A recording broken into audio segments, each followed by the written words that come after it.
There will be days that break your heart, and still those days are all a part of the process. There will be mornings you wake up and wonder how you'll face the day, nights where your thoughts are loud and your hope feels small, moments when life knocks you so far off balance that you're not sure you'll ever feel steady again. And I want to tell you something I wish someone had told me earlier in life. That struggle isn't proof that you've done something wrong. Struggle is part of life's way of shaping what's most bright in you. We're taught to run from struggle, to numb it, escape it, pretend it doesn't exist. But the truth is, struggle is not the enemy. It's the refiner. It shapes you, and the deep work that happens underground, where no one sees, but everyone grows. Struggle is not a detour, it's part of the road, and it's not where your story ends. It's often where your real story begins.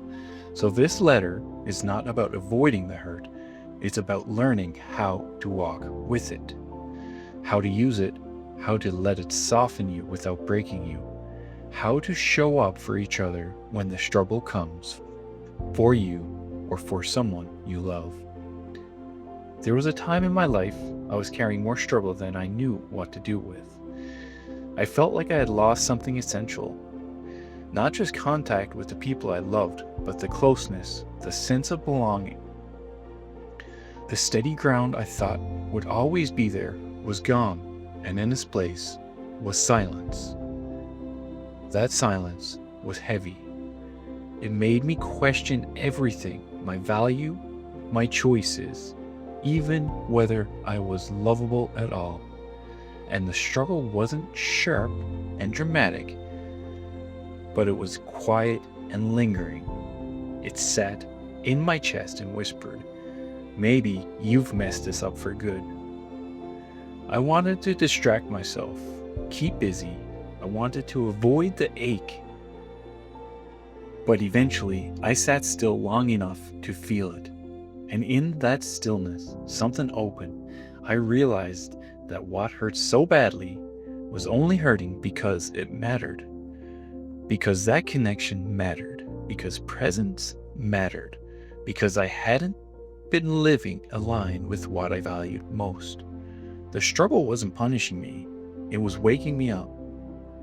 And when I started to see it that way, when I stopped avoiding it and started listening to it, that struggle became one of the greatest teachers I've ever had. It taught me how to pay attention, how to speak more gently, how to stop taking people for granted, how to rebuild with more intention. And I want you to know this. You don't need to run from your struggle. It holds wisdom. It holds direction. It holds the next version of you. And as siblings, when one of you is hurting, the rest don't need to solve it. Just sit close, stay steady, be the soft place to land. That's enough. Struggle gets a bad reputation.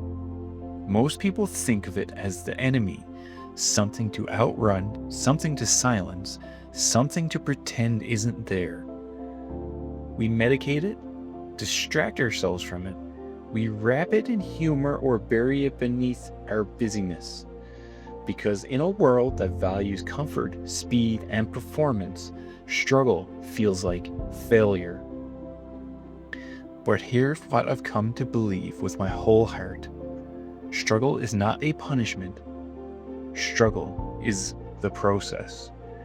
It's the refining fire, the chisel in the sculptor's hand. It's the breaking of the ground before something new can grow. You may not have asked for it.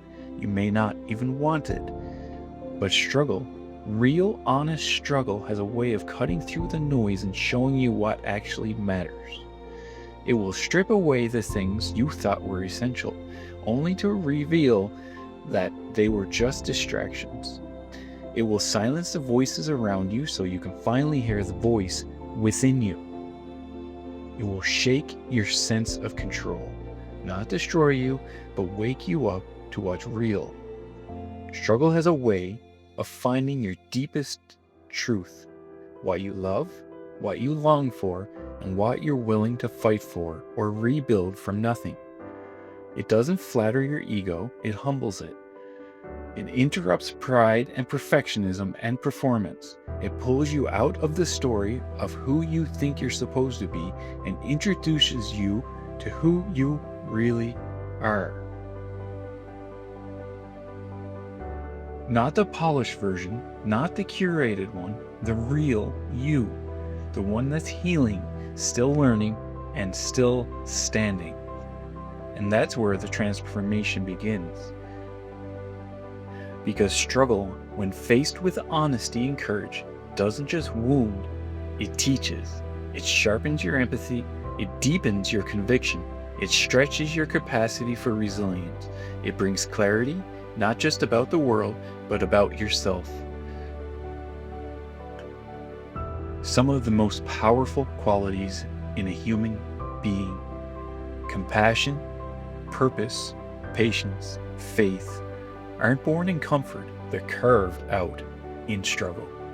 You don't have to love it, you don't have to wish for it, but when it comes, and it will come, try not to run from it. Sit with it, listen to it, ask what it's here to show you, because avoiding the struggle only delays your becoming. Pretending you're fine just pushes the growth farther down the road, but facing it gently, honestly, without shame, that's how you rise. That's how you become more rooted, more awake, more whole. And you won't just rise for yourself, you'll rise in a way that makes room for others to do the same. So how do you walk through struggle without getting lost in it? That's the real question, isn't it? Because struggle will visit you, that's not up for debate. But how you meet it, how you walk with it, that's what shapes who you become. And it starts with something really simple, and yet really hard. Say what hurts out loud, not dressed up, not watered down, just name it. Say, this broke something in me. That betrayal shook me deeper than I thought it would. This silence, it feels unbearable. When you name your struggle, you give it shape. And when your struggle has shape, you can start to work with it. You can hold it, walk with it, move through it. But if you don't name it, it just lingers, it leaks, it weighs you down in ways you won't even notice until you're tired all the time. And once you've named it, the next part is even more important. You have to feel it. Not forever, but fully. Let yourself cry, let yourself be angry, let yourself admit something hurt, even if someone around you is trying to move on. You don't have to be tough, you just have to be honest with yourself. And listen, feeling it doesn't mean becoming it. You are not your grief, you're not your shame, you're not your failure. You're the one carrying it and the one walking through it. And that right there makes you strong, far stronger than pretending you're fine ever could. Then, when the sharp edges start to feel dull a little, ask yourself the question, gently, quietly, with no pressure. What did this struggle show me about myself? What do I know now that I didn't know before? How might this help me help someone else someday? Struggle becomes something sacred when you start pointing to a meaning, not because it makes you hurt, but because it gives the hurt purpose. And one more thing I want you to remember, struggle doesn't need to be caged, and it doesn't like to be caged. So don't keep it trapped in your chest or buried under silence. Move it. Create something with it. Write, sing, draw, or sculpt. Just take that struggle and turn it into something productive. Walking, praying, building. Tell somebody else the story. Or just sit in the stillness and let it pass through you. Whatever you do, don't just carry it, express it. That's how healing starts. And if it's not your struggle you're dealing with, but somebody else, If your siblings are hurting and you don't know what to say, you don't have to say the perfect thing and you don't need a solution. Just stay. Be the one who doesn't leave. Be the one who sits beside them and says, "You don't need to be okay yet. I don't have the answer, but I'm here. And you don't have to carry this alone." That's what love looks like when words aren't enough.